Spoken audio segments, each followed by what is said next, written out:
मला एक गोष्ट माझ्या सर्व ताईंना सांगायची आहे की जे अन्न आपण खातो, तो स्वयंपाक करतो, तो आपण चांगल्या मनाने आणि देवाचं नाव घेऊनच करतो आणि करायला पाहिजे, हे माझं मत आहे. माझी पोळ्यांची सुरुवात आणि भजनाची सुरुवात दोन्ही सोबत होते.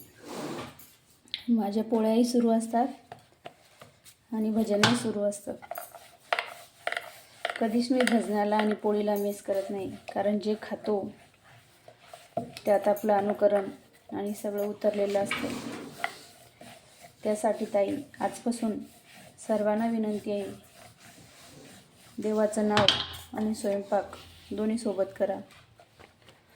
बघा कसे स्वयंपाकाला चव येते.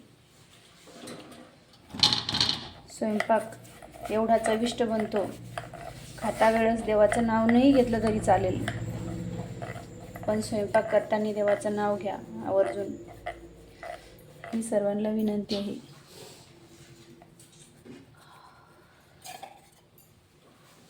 व्हिडिओ तर पाहतात, व्हिडिओ ऐका आणि अनुकरण करा, असं मला वाटतं. अनुकरण करता करता लाईक आणि शेअर दोन्ही करा. धन्यवाद ताई.